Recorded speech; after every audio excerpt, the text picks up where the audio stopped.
Hai guys, mengubah aliran air sungai menjadi cara kota Passau di Jerman untuk merestorasi sungai-sungai kecil. Normalisasi sungai dilakukan dengan menyebar bongkah batu-batuan, akar pohon, dan membuat pinggiran sungai lebih rata. Ini semua dilakukan untuk mengembalikan kembali keanekaragaman struktural sungai agar hewan liar dapat kembali hidup sesuai habitatnya. Apa cara dan rahasia yang dilakukan di Jerman untuk menaturalisasi sungai? Kota Passau merupakan sebuah kota yang berada di dekat perbatasan Jerman dengan Austria. Kota yang termasuk dalam negara bagian Bavaria Jerman ini dikenal sebagai kota tiga sungai. Ya, keunikan kota ini adalah berada di pertemuan tiga sungai, yaitu Sungai Donau, Sungai Inn, dan Sungai Ilz. Hal ini membuat Passau juga disebut sebagai Bayerisches Venedig. Bayern sendiri adalah sebutan untuk wilayah bagian selatan Jerman. Karena lokasinya yang berada di bawah, kota Passau pernah mengalami banjir setinggi 12 meter. Fenomena banjir ini terjadi pada tahun 2013. Dan sejak saat itu dibangun bendungan yang mampu menampung aliran air sungai agar tidak kembali terjadi bencana banjir. Kota Passau ini sudah ada sejak abad 1 hingga 2 Masehi, sehingga ada banyak bangunan tua yang bisa ditemukan di sini. Traveler yang liburan ke kota Passau akan dimanjakan dengan bangunan tua yang berdiri sejak abad 1 hingga 5 Masehi. Meski sudah berdiri sejak lama, bangunan-bangunan tersebut masih tampak kokoh. Selama pandemi COVID-19 masih berlangsung, semua kafe, restoran, hingga universitas ditutup sementara. Passau dikenal dengan nama Kota Tiga Sungai, sebuah kota yang berada di dekat perbatasan Jerman dengan Austria. Kota ini termasuk dalam negara bagian Bavaria Jerman. Kota ini memiliki keunikan karena berada di pertemuan tiga sungai, yaitu Sungai Donau, Sungai Inn, dan Sungai Ilz. Kota Passau sudah ada sejak abad 1 hingga 2 Masehi, sehingga ada banyak bangunan tua yang bisa ditemukan. Tidak kalah indah dengan kota lainnya, Passau memiliki beragam tempat wisata yang bisa dikunjungi oleh para wisatawan. Mengambil namanya dari salah satu benteng Romawi yang telah dibangun di wilayah tersebut, Passau terletak di pertemuan tiga sungai, Danube, Inn, dan Ilz. Kota ini menawarkan pusat sejarah yang indah dengan banyak pemandangan katedral, gereja, museum, dan tanggul yang sempurna untuk jalan-jalan romantis. Untuk pengunjung yang berorientasi olahraga, dimungkinkan untuk menggunakan jalur bersepeda dari Passau ke Wina. Banyak turis dengan kapal pesiar sungai menjelajahi kota. Sejarah melalui Renaissance. Era Romawi Passau berasal setidaknya sejak tahun 2 sebelum Masehi, ketika orang Romawi mendirikan kota Boiodurum di wilayah tersebut. Selama abad ke-5, Santo Severinus mendirikan sebuah biara di kota itu. Keuskupan Passau didirikan pada tahun 739 dan merupakan keuskupan terbesar di Kaisaran Romawi Suci dalam waktu yang lama.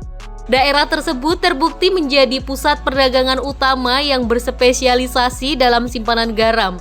Bahkan di abad pertengahan, ketika para pedagang melakukan perjalanan ke Eropa Timur melalui Danube. Selama Renaissance, Passau terkenal dengan pembuatan pedangnya. Kebakaran, Perang Dunia II, dan banjir. Kebakaran menghancurkan sebagian besar kota pada tahun 1662, dan setelah banyak rekonstruksi, sebuah kota barok muncul. Selama Perang Dunia II, Passau adalah tempat dari 3 subkamp di kamp konsentrasi Mauthausen-Gusen. Setelah perang, sektor Amerika mendirikan kamp untuk para pengungsi. Passau telah dilanda banjir sepanjang sejarahnya. Banjir besar terakhir terjadi baru-baru ini pada tahun 2013. Passau menawarkan berbagai pemandangan, baik minat Anda pada era Romawi, seni modern, atau barang pecah belah. Perjalanan Anda ke Passau tidak akan lengkap dengan kunjungan ke Katedral Borokui yang indah, dan ada juga gereja yang pasti akan membuat Anda terkesan. Hanya 4 jam dari Praha, Passau adalah pilihan tepat untuk perjalanan sehari dari ibu kota Ceko. Sampah plastik yang mengapung di air dan ikan yang hampir mati berusaha menarik napas di permukaan. Sekarang skenario horor bagi ekologi itu terutama datang dari Cina lewat layar televisi, serta jadi bukti situasi menyedihkan di banyak sungai Cina, yang termasuk perairan paling kotor di dunia. Beberapa waktu lalu, sungai-sungai Jerman juga masih seperti itu, terutama di Sungai Elbe. Sungai yang bersumber di Ceko dan bermuara ribuan kilometer di utaranya di dekat Hamburg dianggap calon sungai mati.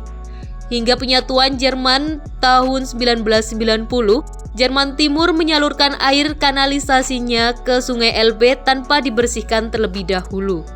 Campuran beracun. Tahun 1988, peneliti menemukan campuran racun seperti 16.000 ton nitrogen, 10.000 ton fosfor, 23 ton air raksa, dan 3 ton campuran kimia pentaklorofenol yang berkadar racun tinggi dialirkan Sungai Elbe ke arah laut. Akibatnya, ikan-ikan yang hidup di sungai itu menderita sakit. Tetapi, bagaimana kerusakan seperti itu sekarang bisa diperbaiki?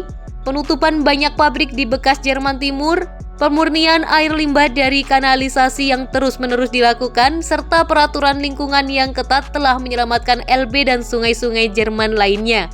Pemancing dan orang yang berenang di sungai sekarang sudah menjadi pemandangan lazim di Elbe dan sungai-sungai lainnya. Berbagai binatang juga kembali, termasuk ikan paus jenis Poconida.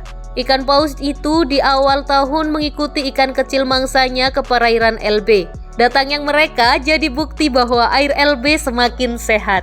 Lain dengan perairan lain seperti danau, sungai bisa mengalirkan bahan berbahaya dengan cepat. Jadi sungai membersihkan diri sendiri, tetapi kandungan berbahaya terkumpul di laut.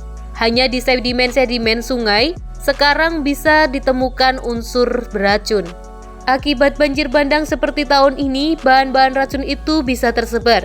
Stephen Koster yang mengajar di Institut Penanganan Limbah dan Perlindungan Perairan di Universitas Teknik Hamburg-Harburg mengemukakan orang tidak sekedar mengalirkan limbah ke sungai dan kemudian melupakannya karena otomatis dialirkan ke laut.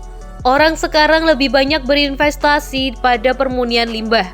Limbah tidak hanya dibersihkan secara mekanis, melainkan juga secara kimia dan biologis. Demikian Koster. Ia menambahkan, sekarang ada standar untuk membersihkan air, memisahkan nitrogen dari air, dan secara terarah mencegah masuknya fosfor. Di instalasi permurnian air, prinsip yang digunakan adalah dari besar ke kecil. Awalnya lewat pembersihan mekanis, benda berukuran besar dipisahkan dari air. Saringan halus kemudian memisahkan mineral seperti pasir dari air karena nantinya misalnya bisa merusak pompa air. Setelah lewat tempat pengendapan, akhirnya hanya unsur yang bisa diuraikan yang berada di air. Akhirnya pekerja-pekerja kecil seperti bakteri digunakan untuk terutama mengurai karbon. Walaupun situasi membaik, Veit Hennig menekankan dengan mengambil contoh Elbe, sungai-sungai di Jerman masih butuh penanganan agar kondisi alamiah bisa kembali sepenuhnya. Memang kualitas air dengan standar kimia sudah sangat membaik, tetapi struktur sungai sebagai ruang hidup memburuk, kata Veit Hennig. Yang dimaksudkan pakar biologi itu adalah semakin meluasnya pendirian bangunan di tepi sungai dan semakin banyaknya pembuatan tanggul untuk membatasi sungai dari daratan. Nah, itulah pembahasan kita tentang cara Jerman menormalisasi sungai demi menjaga ekosistem di Kota Passau. Jika kalian ada saran, komen di bawah ya. Terima kasih sudah menonton dan sampai jumpa.